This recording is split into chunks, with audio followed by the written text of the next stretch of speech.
Hi friends, இந்த பைரவி அடுத்து என்ன நடக்க போகுதுன்றத இந்த ஒரு வீடியோவில் ஒரு குட்டி பிரேமோவாக பார்க்கலாம் வாங்க. இங்கே வந்து ஆறுமுகத்தை வந்து கைது செஞ்சுட்டு போட்டுமான்றாங்க.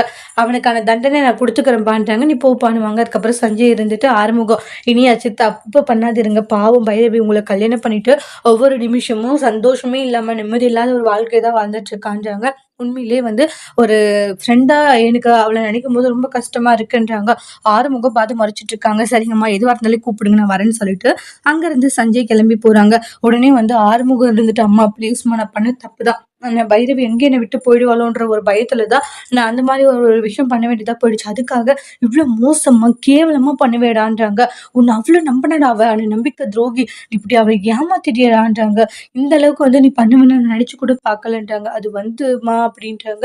தயவு செஞ்சு முகத்தில் முழிக்காதடா, உன்னை பார்த்தாலே கோவமாக வருதுன்றாங்க. கொஞ்சமாச்சு வந்து அவளை பற்றி யோசிச்சிருக்கணும், அவள் எவ்வளோ கஷ்டப்பட்டான்ட்டு கோவமாக திட்டிட்டு போயிடுவாங்க.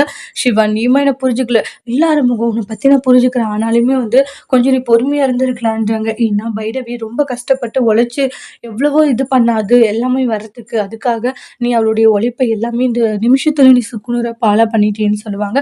சரி பார்த்துக்கலாம் அப்படின்னு சொல்லிட்டு போறாங்க. மகா, இது எரியிற நெருப்புல இன்னும் கொஞ்சம் எண்ணெய் ஊத்துறாங்க. என்ன ஆரம்பம் இப்படி பண்ணிட்டு பாரு, பைரவி கோச்சுக்கிட்டா, அவ்வளவுதான், பைரவினையும் உன்னை மன்னிக்கவே மாட்டா காலம் ஃபுல்லா. இனிமேல் நீ அவளை விட்டு பிரிஞ்சு நிரந்தரமா இருக்க வேண்டியதான்றாங்க. ஏன்னா நீ அவ கூட சேரணும்னு நினைக்கிற, ஆனா அவ உன்னை ஒட்டுமொத்தமா விட்டு பிரியணும்ட்டு அவ மைண்ட்ல டிசைட் பண்ணிட்டு அவ்வளவுதான், முடிஞ்சு போச்சுன்றாங்க. ஆனா உன்னுடைய கதையை நினைச்சா ரொம்ப பாவமா இருக்க ஆறுமுகம்னு சொல்லிட்டு இருக்காங்க. சரி, எல்லாம் சரியாகிட்டு விடு அப்படின்ற மாதிரி நக்கலை சொல்லிட்டு போவாங்க.